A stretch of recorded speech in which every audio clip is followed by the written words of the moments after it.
हिमाचल प्रदेश की कांग्रेस सरकार headed by Sukhvinder Singh Sukhu की जो सरकार है, ये मेरी हत्या कभी भी कर सकती है, क्योंकि मैं पिछले 2 वर्षों से सरकार में बैठे मंत्रियों, अधिकारियों को ये सचेत करता हूं कि कर्मचारियों के जो मुद्दे हैं, कर्मचारियों के, पेंशनों के, युवा बेरोजगारों के मुद्दे मैं उठाता हूं। और जब सरकार इनको कर ही नहीं रही है, कर्मचारियों की मांगों को स्वीकार नहीं कर रही है, लागू नहीं कर रही है, तो मैं ये पिछले, आपको तो पता ही है, प्रेस के माध्यम से मैं बोलता रहता हूं सरकार के खिलाफ, और सरकार को वो चुभता भी है, क्योंकि मेरे कई बार कड़वे बोल भी होते हैं। और आप देखिए, जब हिमाचल प्रदेश के अंदर जो 1,90,000 पेंशनर है, इनको पिछले 2 वर्षों से जो है मेडिकल रिवर्समेंट का पैसा नहीं मिला है, और ये 71,000 करोड़ सरकार ने देना है। और आप देखिए, मतलब मैक्सिमम जो पेंशनर है 8-9 हजार, वो बेचारे बिना इलाज के ही मर गए, दवाइयां नहीं खरीद सके, मेडिसिन वालों ने दवाइयां नहीं दी, और वो उनकी मौतें हो गई। तो मैं तो यही मुद्दे उठाता हूं सरकार के समक्ष पर, तो परंतु सरकार सुनती नहीं है। और आप इस बात को देखो कि मतलब जो हिमाचल प्रदेश का कर्मचारी वर्ग है, पेंशनर है, युवा बेरोजगार है, वो सरकार से खफा है। और सिर्फ आप इस बात को देखो कि मैं ही बोलता हूं, मुझे दर्द है लोगों का, तो इसलिए बोलता हूं मैं, मुझे क्या लेना सरकार से मुझे कुछ नहीं चाहिए, पर यह कि सरकार इनकी मांगों को माने। 2 साल हो गए, अब मुख्यमंत्री सुखविंदर सिंह कुछ झूठ बोलते हैं, झूठ बोलने के सिवाय और कोई काम इस मुख्यमंत्री को नहीं है। आप देखिए, पिछली दिवाली को बोला कि जो पेंशनों का जो ये मेडिकल रिवर्समेंट का है, ये पैसा मैं दे दूंगा, वो आज तक नहीं मिला। तो कौन विश्वास करेगा ऐसे मुख्यमंत्री पे? लोग मर रहे हैं। और मैंने ये सारे मामले उठाए आपके प्रेस के माध्यम से। आप इस बात को देखो कि ये गुनाह है अगर मैं ये मामले उठा रहा हूं प्रदेश के, तो मतलब आप इस बात को देखो कि ना कर्मचारियों को एरियर मिला, ना कर्मचारियों को 11% डीए मिला, ना 42 महीने का जो एरियर है वो नहीं मिला। तो आप ये बताइए कि किस बात की सरकार है ये? त्याग पत्र देके सुखविंदर सुक्खू को घर बैठ जाना चाहिए। ये घर बैठे मूर्ख ना बनाए। प्रदेश की जनता, आज जो 75 लाख जनता है, ये कभी माफ नहीं करेगी। और ये तो तय हो गया कि मतलब ये कि भाई ये सरकार कभी भी अपनी सत्ता छोड़ सकती है, क्योंकि पैसा इनके पास नहीं है, देने को कुछ नहीं है। अपने लिए तो सब कुछ है, अपने लिए तो सब ऐश प्रस्त है, सारी गाड़ियां चल रही, हेलीकॉप्टर चल रहे, और पेट्रोल का करोड़ों रुपए खर्च हो रहा, सचिवालय में करोड़ों रुपए के दफ्तर बन रहे हैं, अपने लिए तो सब कुछ है। पर प्रदेश की जनता को आज देखिए विकास कार्य सारे ठप पड़े हैं। आप देखिए घोटाले हो रहे, अभी देखो आईपीएच का घोटाला कितना, आप बताओ, पहले भी वीरभद्र सिंह के टाइम में स्कूटरों में सेव ढोए, आज गाड़ियों में पानी ढोया जा रहा है। क्या हो रहा है ये हिमाचल प्रदेश के अंदर? ये सरकार कर क्या रही है? पता नहीं चल रहा सरकार कैसे चलनी है, इनको सरकार चलाने का ही पता नहीं है। आप देखिए, मैं तो ये आपके माध्यम से मैंने 2 सालों में बोला, मैंने कोई गलत नहीं बोला। और आप कल देखिए कॉन्फ्रेंस की, मैंने संगीन आरोप जो है सरकार पे लगाए। मैंने कहा कि जवाब दे सरकार, अगर मैं गलत हूं मुझे फांसी पे टांग दो, अगर आप झूठ बोलने तो आपको फांसी पे टांग देंगे। ये टाइम आ गया है अब हिमाचल प्रदेश के अंदर, चाहे जो मर्जी हो। आप बताइए, ऐसे मंत्री मतलब जो है सुखविंदर सुक्खू के, जो राज्यपाल को भी नहीं छोड़ रहे, राजभवन को भी नहीं छोड़ रहे, ये क्या कर रहे हैं? ये क्या हो गया इनको? ये बुखला गए हैं। ये बुखलान की वजह से ये जो है अनशट बयानबाजी कर रहे हैं। और मतलब जो है जहां कर्मचारियों को, पेंशनों को, युवा बेरोजगारों को सहयोग करना चाहिए, उसके बारे में सोचते नहीं है, उसके बारे में सोचना नहीं है। इनको सिर्फ अपना पड़ा हुआ है। आज हिमाचल प्रदेश के अंदर प्रियंका गांधी वाड्रा आई है, मैं उससे भी पूछना चाहता हूं, मैडम आप बताइए कि इन 2 सालों में क्या किया सरकार ने? क्या आउटपुट है सरकार की? आपने 1 लाख नौकरियां पहली कैबिनेट मीटिंग में देंगे, आज वो 1 लाख नौकरियां कहां है जी? आज तो 2 साल गुजर गए हैं, कोई नौकरियां नहीं है, कोई कुछ नहीं है। तो झूठ ना बोलो, झूठ की प्रवृत्ति छोड़ दो आप, इसी से मतलब बेड़ा गर्क हो जाएगा सरकार का। ये तो आज मैं आप शाप दे रहा हूं सरकार को ही, क्योंकि जो लोग हमारे मर रहे हैं, मैं उन लोगों को मरता हुआ नहीं देख सकता। घर में खाने के लिए नहीं है, दवाइयों लेने के लिए पैसे नहीं है। अरे अगर आप कर नहीं सकते हैं तो त्याग पत्र देके बाहर बैठ जाओ, सौंप दो किसी दूसरे को। हमने तो महामहिम राज्यपाल को पिछले महीने पहले कहा था, डिसमिस कर दो सरकार को, जब इनके पास कुछ है ही नहीं है। तो डिसमिस क्यों नहीं करते? आपके पास पावर है, आप राज्यपाल महोदय, आप भी अपनी ताकत दिखाइए, कानून के मुताबिक इसको डिसमिस करें, नंबर 1। नंबर 2, अमित शाह जी आप दिल्ली में बैठे हैं गृह मंत्री संभाल के, क्या हो रहा है ईडी के बारे में? 3 महीने हो गए आज पकड़े हुए ज्ञानचंद ज्ञानू को, क्या हुआ उसके बारे में? क्यों नहीं रिपोर्ट बाहर आ रही मीडिया में? क्या उन्होंने बोला है? किसके बारे बोला है? क्या यह मामला भी दफन हो जाएगा? बताइए आप इस बात को, कि जब आपदा के दौरान जो है सारे क्रैशर बंद थे, सिर्फ एक क्रैशर, उसका 1-2 क्रैशर चल रहे थे, पैसा डट के कमाया, करोड़ों रुपए कमाए, और मुख्यमंत्री जो है ज्ञानचंद ज्ञानू का दरवाजा जो है ऐसे खोल ले जैसे एक चपरासी खोलता है। तो मुख्यमंत्री तो चपरासी बन गया। ये काहे का मुख्यमंत्री रहा? ये किस बात का मुख्यमंत्री है ये?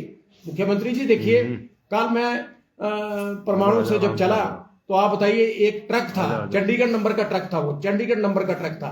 आप इस बात को देखो कि वो कभी आगे जाए कभी पीछे जाए। मैं वहां टोल प्लाजा के बाद धर्मपुर रुका वहां चाय पीने के लिए। ये तो भगवान की मेरे पर मेहर है, मुझे कोई मार ही नहीं सकता। आज तक मारा किसी ने नहीं मारा, मारने की कोशिश कईयों ने करी, राजनीतिकों ने, पर मैं नहीं मरा, मैं मरने वाला नहीं हूं। नंबर 1 बात, जब तक प्रदेश के कर्मचारियों, पेंशनों और युवा बेरोजगारों का मैं समर्थन करता हूँ, साथ देता हूं, तो भगवान मेरे साथ है। आप देखिए, अगर मैं एक सेकंड बाहर निकालता तो ट्रक मुझे मार के आगे चला जाता। आप इस बात को, 10 और गाड़ियां खड़ी थी, उसने मुझे क्यों मारा? क्या कारण था उस मारने का? हादसा कहाँ हुआ, इसके बारे में आप? ये सर धर्मपुर जो टोल प्लाजा है सर, उससे आगे थोड़ा 2-3 चाय की दुकानें हैं, वहां पर हुआ। 10 गाड़ियां और भी खड़ी थी वहां सर, और मुझे जो है उसने हिट किया ट्रक वाले ने मेरा दरवाजा। मैं तो शुक्र करो, अगर मैं बाहर निकलता तो मैं तो खत्म था, मेरी मौत कल ही हो जाती। तो मैं इसलिए बाहर निकलने वाला था, उसने हिट कर दिया दरवाजे को और दरवाजा तोड़ के रख दिया, और सारा दुनिया इकट्ठी होगी वहां पे। तो आप इस बात को देखो, साजिश तो है, क्योंकि मैं सरकार के खिलाफ बोलने वाला पहला आदमी हूं। मैं 2 सालों से बोल रहा हूं सरकार के बाद, मुख्यमंत्री के खिलाफ बोल रहा हूं, मंत्री के खिलाफ बोल रहा हूं, सरकार के खिलाफ बोल रहा हूं। वो क्यों बोल रहा हूं मैं? क्या कारण है? क्या ये मेरी बोलती बंद कराना चाहते हैं? क्या मुझे मारना चाहते हैं? रिपोर्ट दर्ज करवा, इसकी क्या है? मैंने धर्मपुर थाने में रिपोर्ट दर्ज करा जी। पुलिस आई धर्मपुर थाने में, धर्मपुर थाने से पुलिस आई वहां, और उन्होंने सारी रिपोर्ट लिखी है, बाकायदा FIR दर्ज हुई है। तो मेरे कहने का मतलब सर ये है कि देखो, ये एक साजिश है मारने की। मैं तो आज राज्यपाल महोदय को भी पत्र लिख रहा हूं कि मुझे जो है सुरक्षा प्रदान की जाए। अब मुझे लग गया कि भाई ये सड़क मार देंगे मेरे को, इनका कुछ मतलब अब अता पता जो है लग नहीं रहा मेरे को, और ये कुछ करेंगे शरारत ऐसी। तो क्योंकि बात ऐसी है, मैंने हटना नहीं है बोलने से, मैं सच्चाई पे बोल रहा हूँ, भगवान मेरा साथ दे रहा है, और ये मैं बोलते रहूंगा। आई एम नॉट पॉलिटिशियन, मैं कोई पॉलिटिशियन थोड़ी नहीं हूँ, कर्मचारी नेता हूं, पहले भी रहा हूं, आज भी हूं, आज भी मुद्दे उठा रहा हूं। तो इसलिए ऐसा है, इनको चुभ रहा है सारा, ये धंधा सारा इनको चुभ रहा है कि गोपाल दास वर्मा की मतलब जो है आवाज को बंद कर दो। जांच करें इसमें मुख्यमंत्री महोदय, आप जांच क्यों नहीं करते इसमें कि मेरे साथ जो कल हादसा हुआ है? बताइए आपको मैं पहले से जानता हूं, जब हम रहते थे छोटा शिमला ब्लॉक हाउस में, आप बच्चे थे मेरे सामने। नंबर 1 सर, पता है मुख्यमंत्री का तो नहीं है, आप जो हादसा है उससे संबंधित बात करो, क्योंकि मुख्यमंत्री कहां से उसमें आ गए? क्योंकि ये तो सर आप देखिए, मैं डॉक्टर परमार से लेकर आज तक मैं मुख्यमंत्री के साथ ही रहा हूं। जो अंदर पकता है डॉक्टर साहब, वो कई धंधे चलते हैं कि किसको मार दो, किसको फलाना कर दो, किसको रगड़ दो, ये सब चलता है राजनीति में, और होता है ये। मेरे पास कौन सी सुरक्षा है? मेरे पास कौन सी सिक्योरिटी है? आप जो भारतीय जनता पार्टी के, इनके पास तो सिक्योरिटी है, पुलिस है, सब कुछ है इनके पास, सारे धंधे। मेरे पास थोड़ी, मैं डे नाइट चलता हूँ ना, मैंने ड्राइवर रखा, मैं खुद ही अपनी गाड़ी चलाता हूँ और सारे में जाता हूं मैं। तो इसलिए ये साजिश है एक सरकार की कि मुझे सिर्फ आप भी देखिए, आप इस बात को देखो, मैं 2 साल से कितना बोल रहा हूँ, कितना बोलता हूं मैं, कोई बोलता है इतना? सर सचिवालय के कर्मचारी नेता सड़कों पे आए थे बोलने के लिए, उनकी बोलती बंद करा दी, उनके प्रिविलेज मोशन लगा दी। कौन सी राजनीति कर रहा है सुखविंदर सुक्खू? आप क्या कर रहे हैं? आप ये क्या दर्शाना चाहते हैं? क्या कर्मचारी डरने वाले हैं? हम डरने वाले दिन पैदा नहीं हुए, ना हम डरे हैं ना डरेंगे, और लड़ेंगे सरकार के साथ, डट के लड़ेंगे, क्या जो मर्जी हो जाए। हमारे को मारने वाला आज तक कोई पैदा नहीं हुआ जिसके साथ भगवान का आशीर्वाद हो, वो मर नहीं सकता है। हमने जो मुद्दे उठाए हैं, इनका जवाब क्यों नहीं देते आप? 2 सालों में आपने जवाब नहीं दिया। बताइए आप क्या करते हैं? आप इसका मतलब आप गिल्टी हैं, आप दोषी हैं। आपने बजट का तो बेड़ा गर्क कर दिया हिमाचल प्रदेश के अंदर। प्लान का पैसा आपने जो है सितंबर में कहां डाला? आप बताइए। जबकि प्लान का पैसा बढ़ता है मार्च में, जब विधानसभा लगती है, बजट पास होता है, वो कहां डाला पैसा आपने?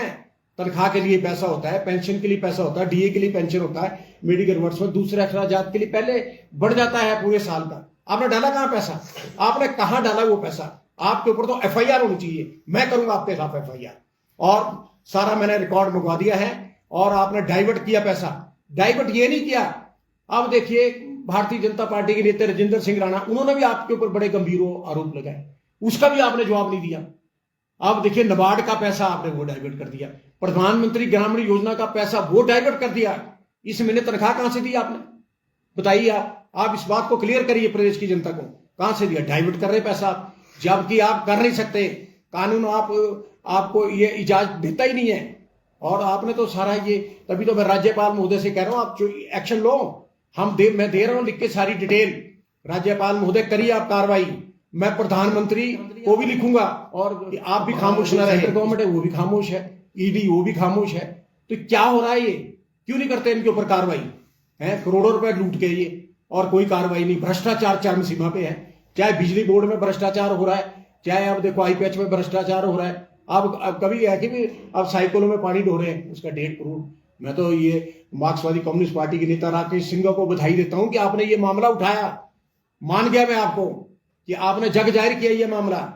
ये तो भारतीय जनता पार्टी के नेताओं को भी करना चाहिए मामले ऐसे जग जाहिर, कि देखो जहां करोड़ों रुपए की हेराफेरी हो रही है। और मैं मानता हूं कि राजेंद्र राणा ये the leader of the Bharatiya Janata party, वो जब प्रेम कुमार धूमल के साथ भी रहा तब भी उसने प्रेम कुमार धूमल को सत्ता में बचाया। और आज वो स्थिति है कि वही अकेला लड़ रहा है। ज्ञानचंद ज्ञानू का वीडियो उसने वायरल किया सेक्रेटरी से, दूसरा वीडियो जो है होटल हयात चंडीगढ़ का वायरल किया। आप बताइए मुख्यमंत्री महोदय, क्या ठाठ लगे आपके? होटल हयात में ठहर रहे हैं, खा रहे हैं प्रदेश का पैसा, लूट रहे हैं आप। बताइए, मैंने आपसे पहले भी कहा कि आप क्लैरिफाई कि होटल में आप में ठहरते कौन पैसा देता है आपके लिए, कौन ये कार्रवाई करता है? क्या सरकार का पैसा है? ये लुटा रहे आप। तो मेरे कहने का मतलब एक बात है मुख्यमंत्री महोदय, कि आपने बेड़ा गर्क कर दिया इस सरकार का। क्योंकि जो आपका जो हाईकमान है ना, प्रियंका गांधी वाड्रा भी आए, इनको कोई लेना देना नहीं है। सरकार डूबे, आज डूबे कल डूबे, इनको कोई नहीं है। अपना जो करना था इन्होंने सो झूठ बोल के कर लिया। आप इस बात देखो, 10 गारंटियां बोलते हैं, कोई गारंटी पूरी नहीं हुई है, सब झूठ है। झूठ का एक पुलिंदा है बिल्कुल।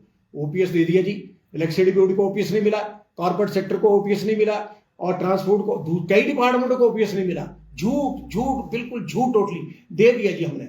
आप निकालिए श्वेत पत्र, कितनी महिलाओं को आपने जो 1500 रुपए दिए? बताइए आप, बताओ आप। पहले 23 लाख को देने थे, फिर 5 लाख आपने कर दिया। 5 लाख में से भी आपने कितनों को दिया? बताइए आप, इसका श्वेत पत्र निकाले आप। और दूसरी तो आप कहते हैं जी स्टार्टअप योजना 680 करोड़ की लाएंगे जी, एक नहीं है, 10 15 20 गाड़ियां आपने दे दी, हो गया जी, काम हो गई पूरा। आप इस प्रकार के झूठ मत बोला करो। झूठ बोलने से हमारे को बड़ी नफरत है ना, हम बोलते हैं झूठ। और डॉक्टर परमार से लेकर आज तक मैंने सारे मुख्यमंत्री के साथ काम किया, परंतु आपने तो बेड़ा गर्क कर दिया सरकार का। आपने तो अगली सरकार आएगी उसको भी आपने मतलब ध्वस्त कर दिया। कहां डाल रहे हैं पैसा? मैं तो ये आपसे आज पूछना चाहता हूं, पैसा डाल कहां रहे आप? वो जा कहां रहा है पैसा? वो बताइए। सेंटर ने भी इतनी आपकी मदद की आपदा में, वो डाला कहां पैसा?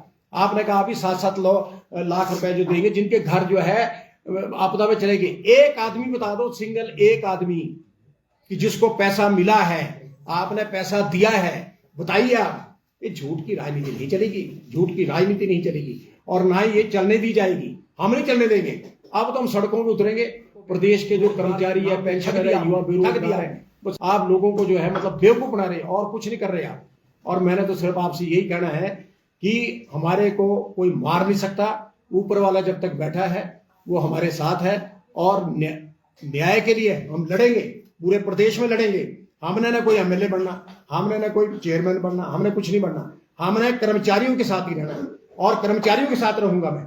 और मुझे जो सोशल मीडिया में कुछ लोग ये बोलते हैं कि ये कहां से आ गया, ये फलाना हो गया। अरे 2 गालियां, मुझे गाली देने से क्या फर्क पड़ता है? जनता मेरे साथ है, कर्मचारी मेरे साथ है, पेंशनर मेरे साथ है। परंतु कुछ लोगों को बीच में आग लगती है ना, गोपाल दास, मैं तो बोलूंगा। सरकार का भी तो मैंने कुछ बोला ही नहीं है। ये तो आज मैं जल्दी में आप लोगों को तकलीफ दी, आप लोग आए, आपकी बड़ी मेहरबानी। अभी मैं आप 1-2 दिनों और प्रेस कॉन्फ्रेंस करूंगा, बड़ी प्रेस कॉन्फ्रेंस, और उसमें उजागर होंगे मुख्यमंत्री सुखविंदर सुक्खू के कारनामे, वो जाकर जाहिर करूंगा मैं। फिर हिमाचल में होगा ब्लास्ट, ना हो जाए तो मैं तो आपके जूते पाड़ी दे लूंगा। आपका बहुत बहुत धन्यवाद जो शॉर्ट पीरियड पे आए, माफ करना।